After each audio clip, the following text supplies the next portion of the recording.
सासू माँ के रिश्तेदार, हाय आखिर कितने दिनों बाद आज मैं देश विदेश की यात्रा करती हुई अपनी मनपसंद ड्रेसेस पहन खरीदती हुई बिल्कुल बेफिक्र और आज़ाद थी।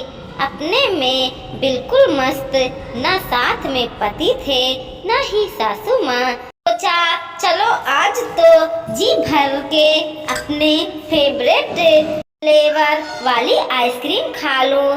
सोचकर आइसक्रीम पार्लर की तरफ जा ही रही थी और आइसक्रीम के टेस्ट को याद कर मन ही मन मुस्कुरा रही थी। हाय कितना मजा आ रहा था। अपनी किस्मत पर खुद ही जलन हो जा रही थी। अपनी किस्मत पर नाज करती हुई मैं आइसक्रीम पार्लर में घुसी ही थी। अचानक तभी जोरदार आवाज में सायरन बज उठा। घबरा कर इधर उधर देखा ही था कि ऐसा लगा जैसे किसी ने मुझे झकझोर दिया। अचानक से मेरी नींद खुल गई। देखा तो पति मुझे जगा रहे थे। अरे अलार्म बंद कर दो, क्या पूरे घर को जगाओगी? हड़बड़ा कर देखा तो अलार्म बज रहा था और मेरे प्यारे सपने को ऐसे ही तैसी हो गई थी। जी तो चाहता कि इसी को उठाकर फेंक दूं, पर नहीं, मैं ऐसा नहीं कर सकती थी क्योंकि कल गलती से गिर गया था तो सासू माँ ने कितने लेक्चर दिए थे।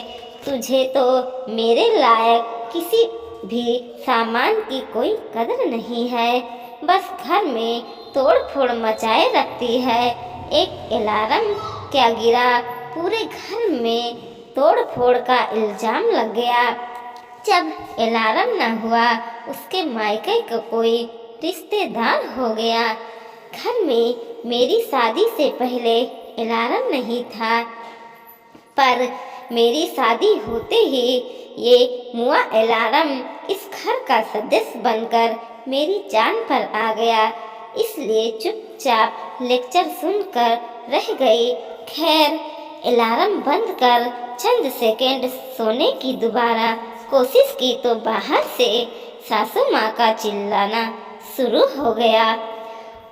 अब इस अलार्म को तो बंद कर सकती थी, लेकिन वह जो अलार्म बाहर बज रहा था उसका क्या करती?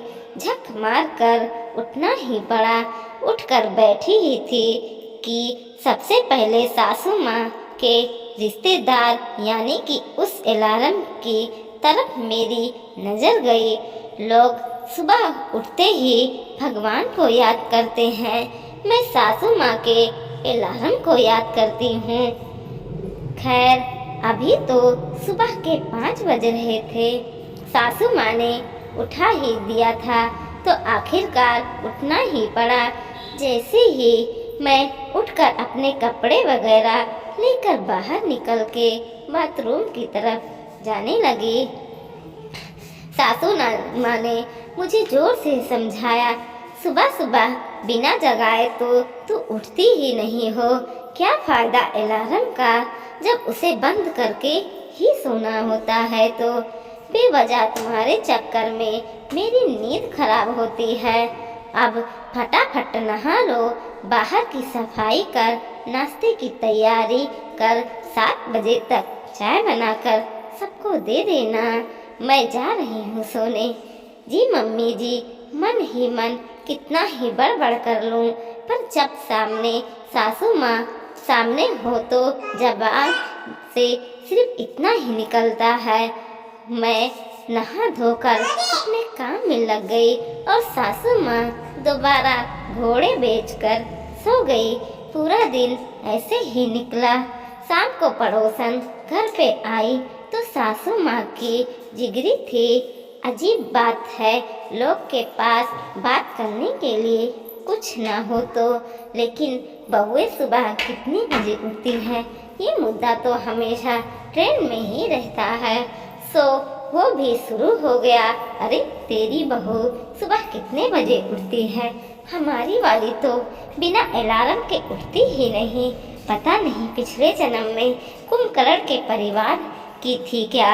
अरे तो यह भी तो कहाँ उठती है, तुम्हारी बहू तो कुंभकर्ण की रिश्तेदार है, पर यह तो पूरी कुंभकर्ण है, कुंभकर्ण की तरह बस खर्राटे भरती रहती है।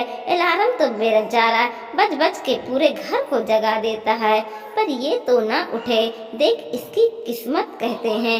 अलार्म तो बेचारा हो गया, बहू भी अत्याचारी हो गई, इसलिए तो कहते हैं कि ये अलार्म सासू माँ का रिश्तेदार है। और पूरे सासू माँ ने मेरे खटिए कब सुन लिए, मन ही मन कुड़ती हुई चाय नाश्ता पड़ा रही थी, वो भी उन लोगों को जो मेरी ही बुराई कर रहे थे। पर उस समय असल तीर इस घर के योद्धा यानी कि मेरे ससुर जी ने फेंका। अरे तुम कब उठती हो श्रीमती जी, ससुर जी ने इस सवाल से सासू माँ को झेप गई और सुनाते हुए बोली, तो रोज सुबह 5 बजे उठ जाती हूँ, मैं ही तो जगाती हूँ तुम्हारी इस लाडली बहू को ना, ये तो बिस्तर 8 बजे तक ना छोड़े। ससुर जी ने अपना चश्मा साफ करके आंखों पर चढ़ाते हुए कहा। क्यों? सासू माँ ने ससुर जी के प्रश्न पर एक भी प्रश्न डाल दिया।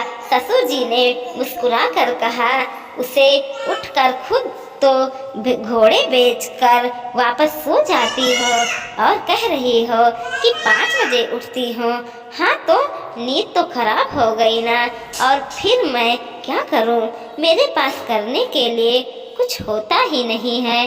सासू माँ अपने हाथ को नचाते हुए बोली, हाँ तो साफ सफाई कर लो, नाश्ते की तैयारी कर लो, नहा धो लो, करने को तो घर में बहुत कुछ है, वह सब करो जो बहू बताती है। ससुर जी ने भी ना हार मानते हुए कहा, दिन भर लगी रहती हूँ, खटती रहती हूँ घर में, पर मेरे काम किसी को दिखते ही नहीं, मेरे छोटे छोटे काम तो तुम लोगों को दिखते ही नहीं, तुम्हें मेरी ही नींद चुभती है। सासू माँ नाराज होते हुए बोली, अच्छा सच में? ससुर ने शरारते अंदाज में कहा। सुनकर सासू माँ नाराज होकर बैठ गई। यह देखकर पड़ोसन भी चलती बनी, आखिर पति पत्नी के बीच में उनका क्या काम। पर कहूँ तो मेरे ये मन को तो बेहद ठंडक पहुँची थी, दिल पूरा गार्डन हो चुका था अपने सास ससुर के बीच मीठी तकरार को देखकर। पर इसका कोई सलूशन नहीं है, ना ये मुआ अलार्म अपनी आदत छोड़ता है, ना सासू माँ अपनी आदत छोड़ती है, और ना ही यानी कि इस घर की बहू अपनी आदत छोड़ती हूँ। जिंदगी यूं ही चल रही है, रोज इन खट्टी मीठी टकरारों के साथ। क्या है ना कि परिवार है तो प्यार, और प्यार है तो तकरार भी है, और ये तो परिवार में चलता ही रहता है।